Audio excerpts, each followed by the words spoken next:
하나님의 말씀을 같이 보도록 합니다. 하나님의 말씀은 마태복음 5장 27절에서 32절 말씀, 마태복음 5장 27절에서 32절 말씀, 우리 한 목소리로 함께 같이 봉독합니다. 또 간음하지 말라 하였다는 것을 너희가 들었으나 나는 너희에게 이르노니 음욕을 품고 여자를 보는 자마다 마음에 이미 간음하였느니라. 만일 내 오른손이 너를 실족하게 하거든 떼어내 버리라. 내 백체 중 하나가 없어지고 온몸이 지옥에 던져지지 않는 것이 유익하며, 또한 오늘 오른손이 너로 실족하게 하거든 찍어내 버리라. 내 백체 중 하나가 없어지고 온몸이 지옥에 던져지지 않는 것이 유익하니라. 또 일렀으되 누구든지 아내를 버리려거든 이혼 증서를 줄 것이라 하였으나 나는 너희에게 이르노니 누구든지 음행한 이유 없이 아내를 버리면 이는 그로 간음하게 함이요 또 누구든지 버림받은 여자에게 장가드는 자도 간음함이니라. 아멘. 예, 오늘은 우리 천국 시민 헌장 시리즈 세 번째 시간입니다. 사실 오늘 본문은 저를 비롯해서 많은 사역자들이나 목회자들이 다루기 쉽지 않은 주제의 본문입니다. 그래서 지난 일주일 동안 참 고민이 많았어요. 그 주제에 대한 핵심이 무엇이냐면 간음에 대한 부분들, 또 이혼에 대한 부분들이기 때문에 현대를 사는 지금 우리들의 삶 속에서 이 부분을 다루고자 하는 때에는 굉장히 좀 어려움이 상황적인 부분들이 있습니다. 그러나 하나님의 말씀이기에 하나님의 말씀을 오늘 그대로 전하도록 하겠습니다. 오늘날 사회적 문제 중에 심각하게 대두되는 것이 있다면 그것은 성의 윤리요 성의 도덕에 관한 문제입니다. 사실 근본적으로 하나님께서 성을 창조하실 때는 아름다운 선물로 우리에게 주셨습니다.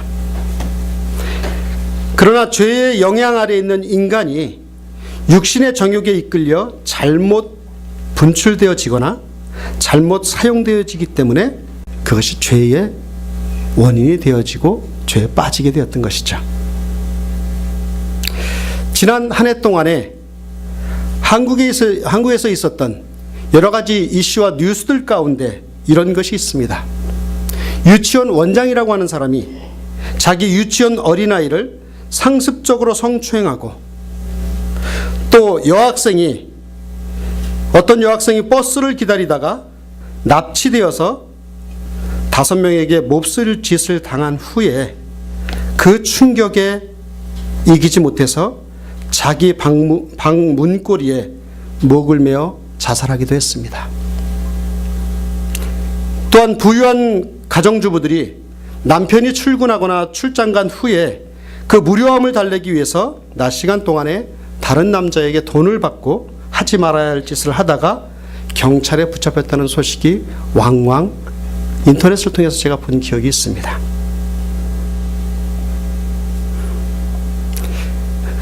이런 것을 볼 때 현 시대를 한마디로 표현한다면 성의 문란의 시대가 아닌가, 저는 그렇게 생각을 합니다.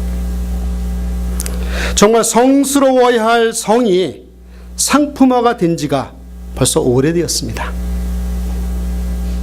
인간의 잘못된 욕망으로 인해서 사탄의 도구로 사용되어지고 있습니다.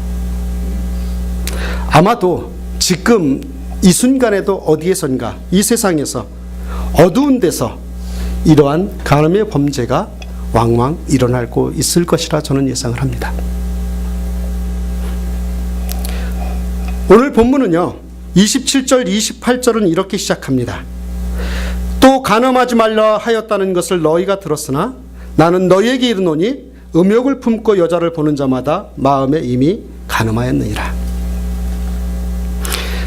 율법이나 또 구약 성경은 이전부터 간음하지 말라고 계속해서 이스라엘 백성들을 가르치고 또 우리에게 경고해 주었습니다. 그런데 예수님은 한 걸음 더 나아가서 여자를 보고 음욕을 품는 자마다 마음에 이미 간음하였느니라 하고 더 깊이 있게 그 간음의 심각성에 대해서 지적하고 계신 것입니다. 여기서 재미있는 말은요, 그 단어가 있죠. 여자를 보고라고 하는 말이 있습니다. 아름다운 여자를 한 번 보고 순간적으로 예쁘다 하는 그런 충동을 느낄 수는 있습니다. 그러나 여기에서 여자를 보고라고 하는 말의 뜻은 뭐냐면 어떤 의도를 가지고 계속적으로 자꾸 쳐다보는 것을 말합니다. 한 번 보고 예쁘다가 아니라 계속 집중해서 어떤 의도를 가지고 바라보는 것이죠. 그게 여자뿐만이 아닙니다. 인터넷이라든지 음란물을 볼 때도 찾아보는 것, 이것은 어떤 목적성을 가지고 의도성을 가지고 보는 그것을 지적하고 계신 거죠. 마르틴 루터는 이러한 간음에 대해서 이렇게 표현했습니다. 새가 우리의 머리 위를 날아가는 것은 우리의 잘못이 아닙니다. 그러나 우리 머리에 둥지를 틀게 하는 것은 우리의 잘못입니다. 건강한 남자나 건강한 여자가 순간적으로 성적인 욕망을 느끼는 것은 어쩔 수 없는 일입니다. 그러나 거기에 더러운 마귀의 의도가, 사단의 의도가 개입되어져서 그것이 계속 머릿속에 머물러 있거나 의도적으로 생각하는 것, 그것이 잘못됐다고 하는 것이에요. 우리 머리 위로 새가 날아가는 건 어쩔 수 없는 거잖아요. 그러나 그 새가 우리의 둥지를 튼다고 하는 것은 우리의 잘못이라고 하는 것과 똑같은 얘기입니다. 그래서 오늘 설교 제목도 은유적으로 제가 이렇게 정했습니다. 새가 머리에 둥지를 틀지 않게 하라. 이해가 되시나요? 오늘 우리가 살고 있는 세상은요, 성적 욕구를 더욱 드러내도록 부추기는 그러한 세상 조류의 흐름 속에 있습니다. 사실 역사적으로 놓고 보면 원시적 사회를 빼놓고 지금처럼 우리의 옷차림에 노출이 심했던 때가 있었나요? 없었던 것 같아요. 제가 청소년이었을 때만 해도 여자한테 섹시하다 라고 그렇게 했다가는 어떻게 해요? 뺨을 쫙 얻어맞아요. 그러나 지금은요, 여자들에게 섹시하다고 하는 이 말은 칭찬 중에 칭찬으로 들리는 것이 현 시대입니다. 안 그래요? 특히 TV나 영화, 인터넷에서 생산해내는 강렬한 그 성적 자극들은요, 우리의 감각을 마비시켜버립니다. 그리고 또 우리가 흔히 즐겨보는 대부분의 영화나 드라마는요, 막장 드라마가 되지 않고는 인기를 끌 수가 없어요. 시청률이 오르지 않습니다. 정상적인 연인관계나 정상적인 부부관계나 정상적인 남녀관계를 다루어서는 요즘에는 사람들이 좋아하지 않는다고 하는 사실 속에 우리는 살고 있습니다. 시청률이 오르지 않는데요. 한 사회가 도덕이 무너지고 타락이 진행되다 마지막으로 도달하는 것이 무엇이냐면 극단적인 폭력과 극단적인 성적 범죄에 도달하게 됩니다. 그것이 타락의 절정이죠. 소돔과 고모라가 그랬습니다. 로마 제국의 귀족들이 그렇게 살았습니다. 폭력과 성적 타락 정도는 그 사회의 위험 수위를 말해주고 있습니다. 역사적으로 그렇죠. 그런 관점에서 오늘 우리가 사는 사회에, 우리가 사는 이 삶의 이 영역 속에서 그 위험 수위는요, 정말이지 말할 수 없을 정도로 위험한 시기에 와 있는 것이 사실입니다. 장난이 아니에요. 그런데 그렇다고 해서 우리가 이 사회를 탓하고 우리의 책임을 면제받을 수 있는 것은 결코 아닙니다. 세상의 문화가 아무리 옆에서 꼬드기고 유혹을 했을 망정, 사실 그 유혹에 넘어가고 성적 간음을 범한 사람들이 우리일 수 있기 때문에 그렇습니다. 예수님이 오늘 이 말씀을 통해서 하시는 그 상황의 현장을 한번 생각해 보십시오. 당시에 이스라엘 백성들에게 있어서 이 율법이라고 하는 것은 절대적인 것입니다. 그래서 그 율법은 그들의 삶의 기준이 되어졌고 절대적인 법이 되어져 있었어요. 간음하다가 잡힌 사람의 현장에서 돌로 쳐 죽이는 것이 율법이었습니다. 불에 태워 죽이는 것도 당연한 것이 그 당시에 이야기했던 율법의 이야기였습니다. 그렇게 이 간음에 대해서 율법에 의해서 불에 태워 죽이기도 하고 현장에서 돌로 쳐 죽였다 할지라도 과연 그때의 당시 사람들이 이 간음을 범하지 않았을까요? 않지 않았을까요? 여전히 있었습니다. 물론 물리적인 간음 행위가 쉽게 행해지지는 못했을 것입니다. 그러나 주님께서 지적하셨던 마음속의 그 간음은 율법과 도덕과는 전혀 별개로 얼마든지 행해지고 있었습니다. 주님은 오늘 이 말씀에서 물리적인 간음을 행하지 않았기 때문에 스스로 의롭다고 생각하는 그 당시에 바리새인들이나 사두개인들이나 서기관들이나 그 당시의 리더자들에 대해서 다시 한번 지난주에 이어서 살인에 대해서 이야기하면서 또한 간음에 대해서 이야기하고 있는 것입니다. 나는 그렇게 눈에 보이는 거 하지 않았어. 그러니까 나는 간음하지 않았어. 나는 행위로 간음하지 않았기 때문에 난 깨끗해 라고 이야기하고 있는 그 지도자들에게 너희의 마음의 간음을 지적하고 계신 본문이 오늘의 본문입니다. 오늘은요, 이 본문의 배경 속에서 과연 오늘을 사는 우리들은 이 간음에 대해서 어떻게 이기며 살아갈 수 있을까요? 그 문제에 대해서 같이 다뤘으면 좋겠습니다. 우리가 이 세상을 살아가면서 이 험한, 이 성적 타락이 범람하는 이 사회의 현장 속에서 우리는 이것을 어떻게 뛰어넘을 수 있을까요? 첫 번째요, 같이 읽읍시다.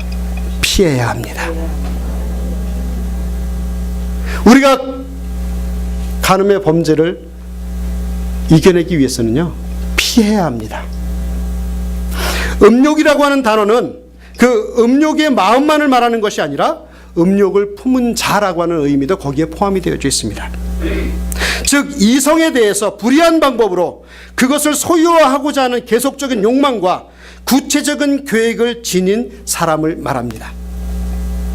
인간인 우리는요, 성으로 창조함을 받았기에 다른 성을 향해서 갖는 자연스러운 호기심이나 성적인 충동 그 자체를 예수님께서 정죄하는 것이 아닙니다. 그러나 기혼자가 결혼한 사람이 자기의 아내나 자기의 남편 이외에 다른 대상, 다른 성을 향해서 지속적으로 불의한 방법으로 그를 취하려는 계속적인 욕망에서 벗어나지 못할 때, 그리고 고의적으로 구체적인 계획을 세울 때, 이것은 오늘 본문에서 예수님께서 지옥에 가야 할 죄라고 정죄하신 그 죄에 해당한다고 하는 것입니다. 성경은요, 이 음욕이라고 하는 범죄를 다루는 성도들에 대해서 마땅한 태도를 가르칠 때 꼭 한 가지 단어를 강조합니다. 그 단어는 뭐예요? 피하라. 피하라. 이 단어가 성경 도초에서 계속적으로 강조되고 있습니다. 음욕은요, 우리가 대결해서 싸워서 이길 수 있는 것이 아닙니다. 이 세상 어느 사람 한 사람이라도 이길 수 있는 사람은 아무도 없습니다. 이길 수 있는 방법은 뭐예요? 피해야 합니다. 피함으로써만 극복할 수 있는 죄가 이 음욕의 죄입니다. 나는 이 음욕을 이길 수 있어, 피하지 않고 버티겠다, 이것은 철저한 오만입니다. 철저한 교만이에요. 한 사람도 이 부분에 대해서 이길 수 있는 사람은 없습니다. 그렇게 내가 이길 수 있다라고 생각하는 사람들은요, 인간의 부패성을 모르는, 인간의 본능이 얼마나 무서운 것인가를 모르는 사람들의 자만에 불과합니다. 바울은요, 자기의 신앙의 제자였던 아들이었던 영적 아들이었던 젊은 디모데에게 편지를 쓰면서 이렇게 이야기합니다. 디모데후서 2장 22절 말씀 같이 읽겠습니다. 시작. 또한 너는 정년의 정욕을 피하라. 아마 이 정욕을 피한 고전적인 신뢰는 아마도 하나님의 사람 요셉일 것입니다. 애굽의 춘위 대장인 보디발의 아내가 요셉을 유혹했지만 요셉은 그녀를 피하여 제 표현에 잽싸게 도망갑니다. 창세기 39장 13절의 말씀이 이렇게 기록되어 있습니다. 그 여인이 요셉이 그의 옷을 자기 손에 내버려 두고 도망하여 나감을 보고, 요셉처럼 잽싸게 도망가야 합니다. 어떻게요? 다시요. 어떻게요? 잽싸게 도망가야 됩니다. 그것이 간음을 극복할 수 있는 길이라고 성경은 오늘 가르치고 있는 것입니다. 여러분, 잽싸게 도망가십시오. 뒤돌아보지 마십시오. 옛날의 설교자들은요, 이 정욕의 문제를 다룰 때마다 이런 말을 했습니다. 정욕은 불이다. 정욕은 불이기 때문에 기름을 붓지 말라. 이 정욕의 불을 태울 수 있도록 기름을 부어서는 안 된다는 것입니다. 이 기름은 무엇일까요? 현대로 보면 TV나 인터넷이라고 하는 기름일 수 있습니다. 이 기름은 우리 손에 쥐어져 있는 보지 말아야 될 도색 잡지일 수도 있습니다. 이 기름은요, 우리들이 자주 찾는 잘못된 장소일 수 있습니다. 이 기름은요, 내가 만나지 말아야 될 그 사람을 만나는 것일 수 있습니다. 이 기름을 붓기 시작하면 그 불을 끌 수가 없습니다. 잠언 기자는 잠언 6장 7절에 이렇게 이야기합니다. 사람이 불을 품에 품고야 어찌 그 옷이 타지 아니하겠으며 라고 이야기합니다. 사랑하는 여러분, 이 기름을 붓는 이 상황을, 그 기회를 우리는 거부하지 않으면 안 되는 존재입니다. 다시 말씀드리자면 이 음욕은요, 맞서서 싸울 대상이 아니에요. 여러분들 절대 이기지 못해요. 제가 장담하건대 절대 이길 수 없습니다. 어떻게 해요? 피해요. 그냥 피하지 말아요. 어떻게 피해요? 잽싸게 피하십시오. 뒤도 돌아보지 말고 피하십시오. 36개라고 하는 그 방법이 있잖아요. 36개 준행량을 놓으십시오. 그것이 음욕을 이길 수 있는 첫 번째 방법입니다. 잽싸게 피하십시오. 우리 옆에 분들에게 이야기합시다. 잽싸게 피합시다. 아, 빨리 얘기하세요. 잽싸게 피합시다.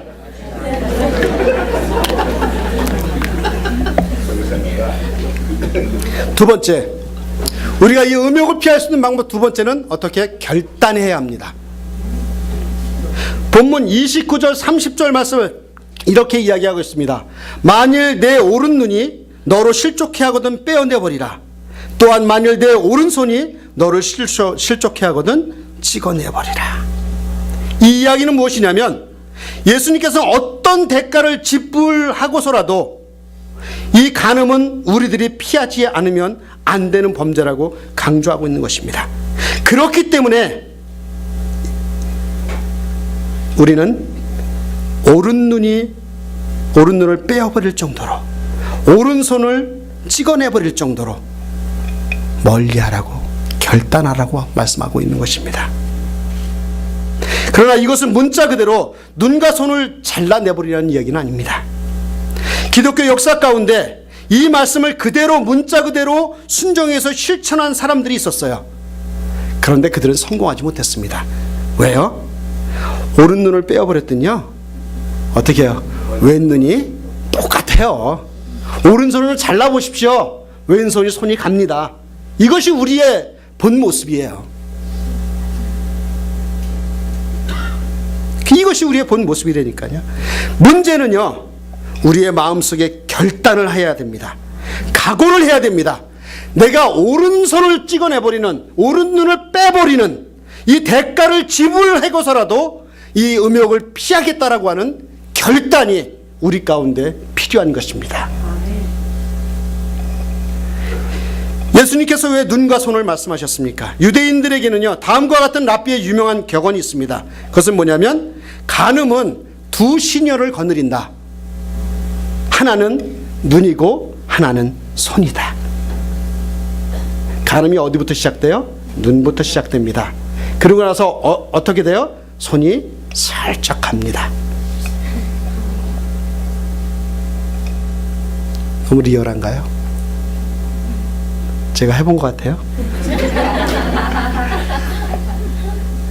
여러분, 우리의 본성이 그래요. 상상하지 마십시오. 간음죄를 지으려고 할 때 제일 먼저 작동하는 것은 눈이고 그 다음이 손입니다. 그래서 성경은 만일 내 오른눈이 너를 실족해 하거든, 그렇게 이야기했고요. 만일 내 오른손이 너를 실족해 하거든 이라고 말하고 있는 것입니다. 사랑하는 여러분, 결단하시기 바랍니다. 오른눈이 나를 실족해 하거든 떼어내 버리겠다고 하는 결단을 하시기 바랍니다. 오른손이 나를 실족해 하거든 찍어내 버리겠다고 하는 결단을 하시는 이 시간 되기를 주의 이름으로 축원합니다. 어떤 대가를 지불하고서라도 이 간음만은 피하겠다고 하는 결단을 하시는 저와 여러분들이 되시기를 주의 이름으로 축원합니다. 세 번째, 우리가 간음을 피할 수 있는 방법은 무엇일까요? 같이 읽겠습니다. 시작. 관계의 귀중함을 알아야 합니다. 31절 32절은 이렇게 이야기하고 있습니다. 또 일렀으되 누구든지 아내를 버리려거든 이혼 증서를 줄 것이라 하였으나 나는 너희에게 이르노니 누구든지 음행한 이유 없이 아내를 버리면 이는 그로 간음하게 하며 또 누구든지 버림받은 여자에게 장가드는 자도 간음함이니라. 물론 이 표면적으로 보면 이 말씀은 이혼에 대한 이야기를 하고 있습니다. 그러나 저는 이 말씀을 묵상을 하면서 이 말씀을 통해서 예수님께서 우리에게 가르치시고자 가진 중요한 의도가 있는데, 그것은 뭐냐면 가정의 행복이라고 하는 것입니다. 가정의 행복은 우리 신앙생활에 있어서 가장 중요하게 지켜줘야 될 첫 번째 영역입니다. 저는요, 기도하면서요, 이런 소망이 있습니다. 우리 한마음교회 성도들이 정말 교회에 충성스러운 사람들이 되었으면 좋겠어요. 그러나 그보다는 교회에 좀 등한히 할지라도 여러분, 가정에 더 충실한 사람들이 되었으면 좋겠습니다. 남편과 나 사이의 관계, 아내와 나 사이의 관계, 자녀와 나 사이의 관계, 부모와 나 사이의 관계야말로 내 삶의 가장 중요한 영역인 것입니다. 가정이 무너지면 모든 것이 무너집니다.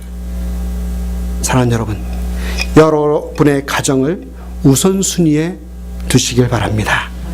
그리고 행복한 부부관계를 가지시길 바랍니다. 닭살스러운 커플들이 되었으면 좋겠어요. 좀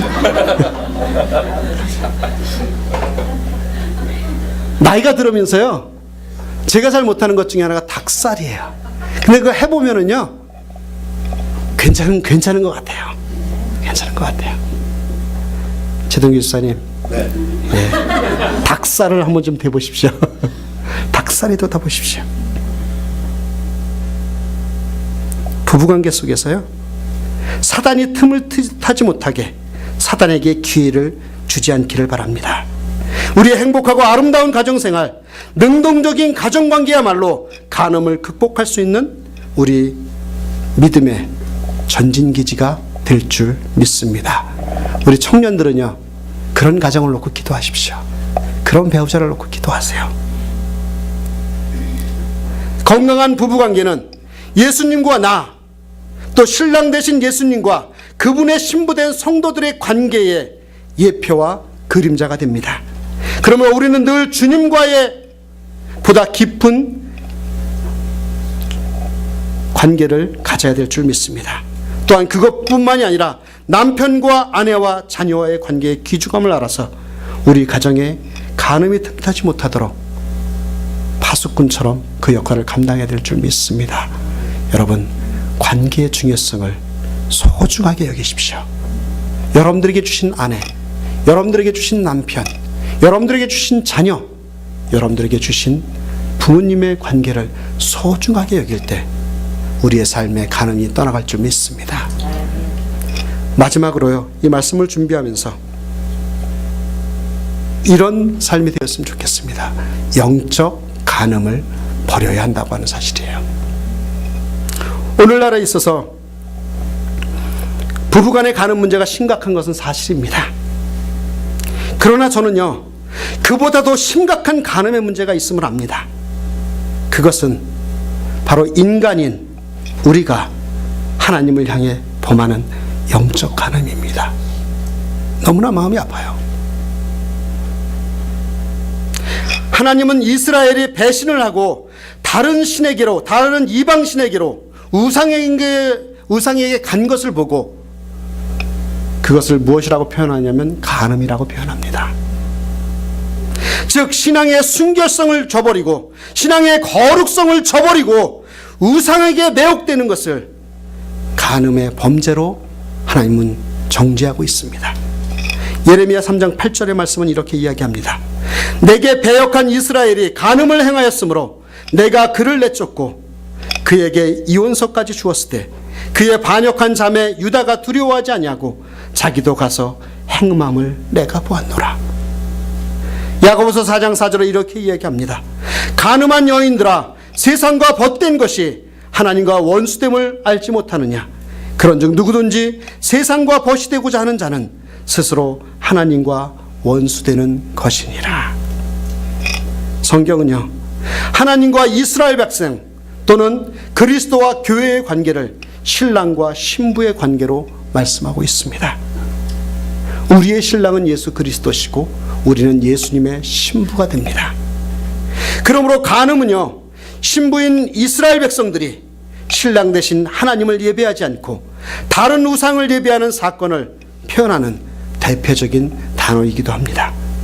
즉 하나님이 아닌 다른 무엇인가를 위해서 사는 것이나 단순히 사람에게 음란한 생각을 품는 것만이 간음이 아니라 하나님께 만족을 얻지 못하고 다른 사람이나 우상에게 만족을 얻는 것, 그것이 간음의 근원적인 의미라고 오늘 말씀하고 계신 것입니다. 사랑하는 여러분, 이 시간 우리의 삶을 좀 되돌아보았으면 좋겠습니다.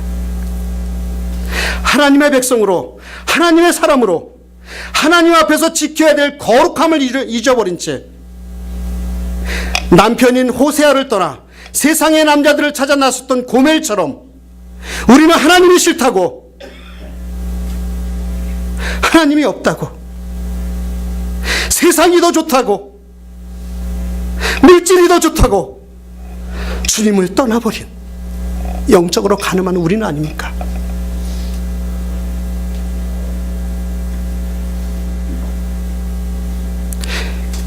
육신적인 부부와의 관계조차도 그 간음을 주님께서 명령하셨는데 우리의 영원한 신랑 대신 그 주님 앞에 우리는 간음하지 않습니까? 세상이 좋다고요, 물질이 좋다고요, 세상의 가치가 좋다고, 수도 없이 하나님이 싫다고, 수도 없이 하나님은 없다고, 하나님이 없는 것처럼 하나님을 의지하며 하나님의 손을 잡고 살아야 함에도 불구하고 우리는 여전히 내 마음속에 주님과 나는 상관이 없는 것처럼 살고 있는 영적 간음은 우리에게 없습니까? 사랑하는 여러분, 제가 간곡하게 말씀드립니다. 하나님의 자녀가 되십니까? 하나님의 백성이십니까? 하나님의 신부이십니까? 그러면 하나님 앞에 지켜야 될 거룩함과 믿음의 정절을 지켜나가는 저와 여러분들이 되었으면 좋겠습니다. 천국 시민의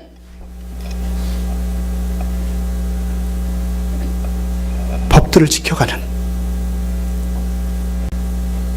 그 거룩함을 좀 지켜나갔으면 좋겠습니다. 사랑하는 여러분, 사실 이 설교를 준비하면서 솔직하게 말씀을 드리면 이미 금요일날 다 모든 설교가 끝났어요, 오전에. 근데 하나님께서 저의 마음을 막 방망이질을 치는 거예요. 다 내려놓고 다 다시 바꾸어서 오늘 새벽에서야 우리 통역하는 자매에게, 집사님에게 보냈습니다. 그러면서 저의 마음속에 아픔이 이거였습니다. 주님, 제가 하나님 앞에 간음하지 않도록 도와주십시오. 주님이 설교를 함께 나눈 우리 한마음교회 하나님의 백성들이 세상에 간음하지 않고 하나님 앞에 정결하고 하나님 앞에 거룩하고 참으로 무릎 꿇고 주 앞에 나와서 주님은 나의 신랑이십니다. 신랑이신 당신 앞에 내가 온 평생을 저 믿음의 정절을 지키겠습니다. 제가 간음하지 않겠습니다.